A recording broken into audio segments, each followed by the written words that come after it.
Assalomu alaykum. Men Xushnudjon Jumaniyazov, HDP o'quv markazi asoschisiman. Ta'lim sohasidagi faoliyatim 2012-yilda bir nafar o'quvchiga oddiy oshxona stolida matematika fanidan dars berish bilan boshlangan.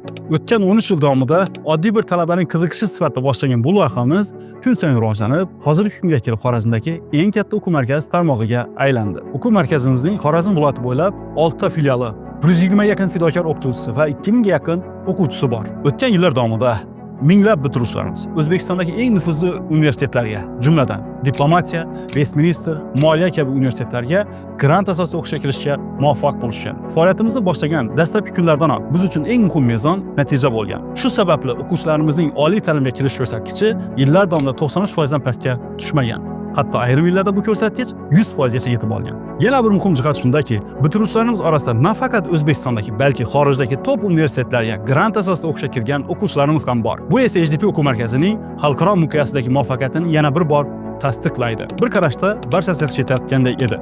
Lekin jamoamiz bilan olib borgan tahlillar, kuzatuvlar va suhbatlar asosida shu narsa ma'lum bo'ldiki, bu qilinayotgan ishlar va ko'rsatilayotgan natijalar jamiyatda chuqur ildiz otgan muammolarni hal qilish uchun hali yetarli emas. Bunday xulosaga kelishimizga sabab bo'lgan bir qancha holatlar mavjud. Avvalo, yoshlar orasida kundan kunga kuchayib borayotgan zararli odatlarni olaylik. So'nggi 10 yillikda maktab yoshidagi o'quvchilar orasida ijtimoiy tarmoqlar va video o'yinlarga qaramlik 190% ga, o'z joniga qasd qilish 190% ga va qimor o'yinlari, ayniqsa sportga pul tikish ko'rinishidagi qimor o'yinlari 210% ga oshgan. Ayni paytda diqqatni jamlash, o'z ustida ishlash va fiziologik salomatlik ko'rsatkichlari bir necha barobarga kamaygan. Bu holat ayniqsa ta'lim sifatini baholovchi eng nufuzli mezonlardan biri. PISA xalqaro testining natijalari e'lon qilinish fonida yanada achinarli ko'rindi. Chunki O'zbekiston qatnashgan 81 ta davlat orasida 72-o'rinni olib, juda yomon natija ko'rsatgan. Shuningdek, O'zbekiston yalpi ichki mahsuloti oxirgi 8 yilda 40-50 milliard dollardan 120 milliard dollargacha oshdi. Bu o'sish mamlakatimiz iqtisodiyoti eng tez rivojlanayotgan 10 ta davlatlar qatoriga olib kirdi. Biroq bu o'sish sur'atini saqlab qolish va yanada rivojlantirish uchun oldimizda turgan eng muhim masala inson kapitalini rivojlantirishdir. Chunki ayni paytda iqtisodiyotimizning asosiy tayanchi bo'lgan qishloq xo'jaligi va ishlab chiqarish sohasi bir qancha ichki va tashqi omillar natijasida o'zining ustuvorligini kun sayin yo'qotmoqda. Suv resurslarining tobora kamayishi fonida qishloq xo'jalik sohasi geografik noqulay hududda, ya'ni dengiz portlaridan uzoqda joylashganligimiz esa ishlab chiqarish va eksport salohiyatini cheklamoqda. Shu bois endilikda biz uchun eng real va barqaror ustunlik bu mehnatkash, son jihatdan ustun bo'lgan xalqimizdir. Har yili O'zbekistonda 1 millionga yaqin chaqaloq dunyoga kelmoqda va bu tug'ilish ko'rsatkichi bilan biz o'zbeklar Yevropadagi 20 ta davlatning umumiy tug'ilishdan ham yuqori tug'ilishni qayd qilmoqdamiz. Bu katta demografik ustunlikdan to'liq foyda ko'rish uchun bizga faqat son emas, balki sifat jihatdan ham ustun bo'lgan inson kapitali lozim. Agar aholimizni oddiy mehnat migranti emas, balki malakali va raqobatbardosh mutaxassis sifatida tarbiyalay olsak, bu bizning navbatdagi iqtisodiy o'sish nuqtamizga aylanadi. Lekin hanuzgacha millionlab hamyurtlarimiz chet ellarda oddiy mehnat migranti sifatida oilasidan uzoqda faoliyat yuritayotganligi ta'lim tizimimizda muammolar bor ekanligini ko'rsatmoqda. Yuqorida aytib o'tilgan muammolar har qanday farzandining tarbiyasiga befarq bo'lmagan ota-onaning ham muammosi ekanligiga bizda shubha yo'q. Va shuning uchun biz bu kabi muammolarga yechim berish va mamlakat rivojiga hissa qo'shish uchun juda uzoq bir yo'lni boshlamoqdamiz. Kutib oling, HDP o'quv markazidan yangi loyiha. Har bir yosh bu kashf etilmagan iqtidor. Ularda cheksiz iqtidor, salohiyat va orzular bor. Biz bu kuchni anglashimiz kerak. Bugungi farzandi ertangi biznesmen, shifokor va olimlardir. Bu yurt kelajagi, jamiyatni o'zgartiruvchi kuch, jahon miqyosida fikrlovchi avlod. Uni ta'lim, tarbiya va tafakkur bilan kashf etamiz. Kutib oling. Omon School Biznes va liderlar maktabi.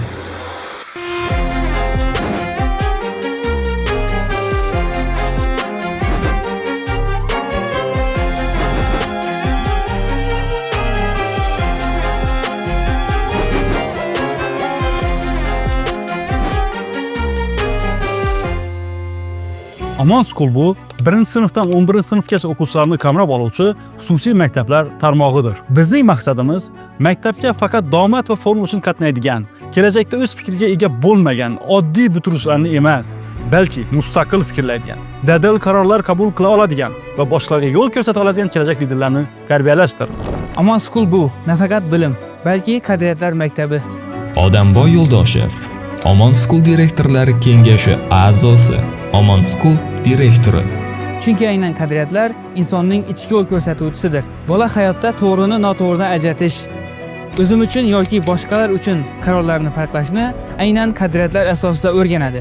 Shuning uchun ham biz Omon School jamoasi farzandingizni O'zbekistonning iqtisodiyoti o'sishiga katta hissa qo'sha oladigan kelajak liderlari va biznesmenlari bo'lib yetishishida tarbiyaga katta e'tibor qaratadi. Biz istaymizki, har bir o'quvchimiz olgan bilimlarini vatani, oilasi va jamiyati ravnaqi yo'lida sarf qilsin. Shu yo'lda biz unga yo'l ko'rsatuvchi bo'lamiz. Omon School o'quvchilari maktabda o'qitiladigan barcha fanlarni, ko'nikmalarni va shaxsiy rivojlanishini kundalik odatlar yordamida intizom bilan mukammal darajada o'zlashtiradilar. Bunda o'quvchilar Omon School maktabining maxsus ishlab chiqilgan liderlar kundaligidan foydalanishadi.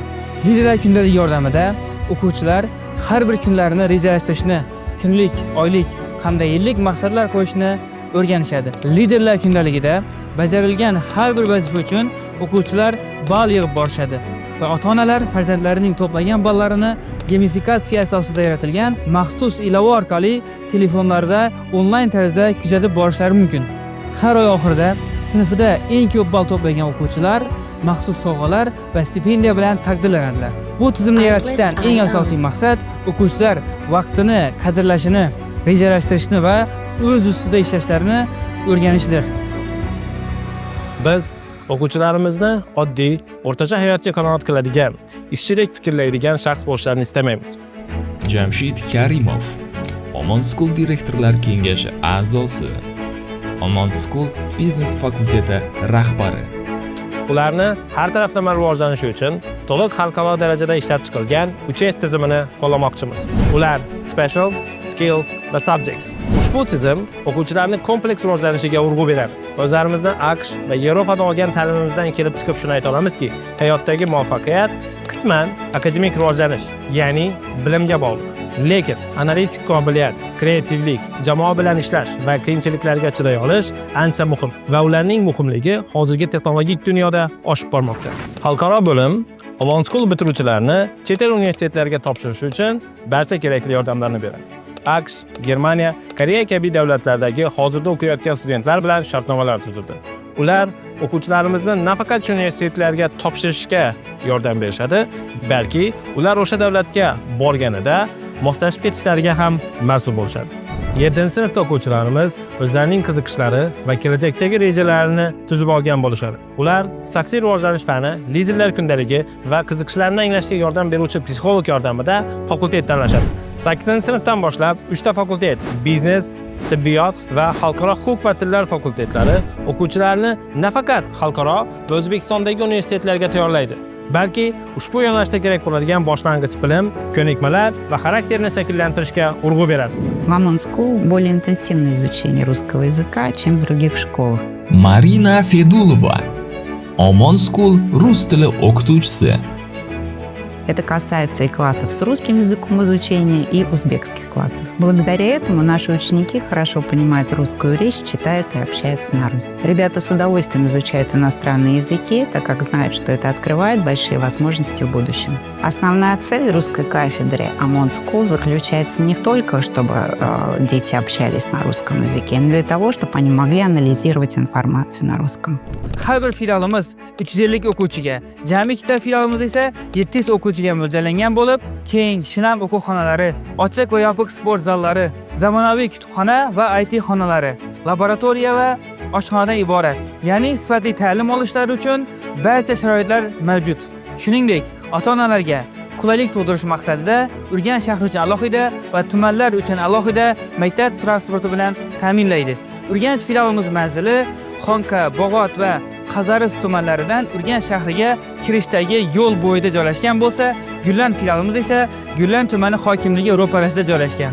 Biz ishchilar emas, balki ish beruvchilarni yetishtiramiz. Maktabimiz dastlab Xorazm viloyatining 2 ta hududida o'z filiallarini ochadi. Kelgusida butun voha bo'ylab rivojlanib, bosqichma-bosqich O'zbekistonning boshqa hududlariga ham o'z filiallarini ochishni boshlaydi. Ulardan tashqari, Omon School jamoasi ta'lim sifati va samarasini oshirish maqsadida Xorazmdagi bir qancha muassasa va tashkilotlar bilan uzoq muddatli rasmiy hamkorliklarni yo'lga qo'ymoqda. Matematika va ingliz tilini o'rgatish bo'yicha HDP o'quv markazi dasturi, nashriyat va turli o'quv dasturlarini chop etish uchun E-print nashriyati, texnologiya darslarini tashkillashtirish uchun Vanilla restoranining barista va oshpazlaridan master-klasslar va nihoyat o'quvchilarimizning sog'lig'i BabyMed klinikasining malakali mutaxassislari nazoratida bo'ladi. Farzandini Omon Schoolda o'qishini niyat qilgan ota-onalar uchun qabul ertadan Urganch va Gurlan tumanlarida HDP o'quv markazining binolarida ertadan ochiladi. Maktabimizda darslar 2025-yilning 1-sentyabridan boshlanadi. Farzandingizni Omon Schoolda o'qitish imkoniyatini qo'ldan boy bermang.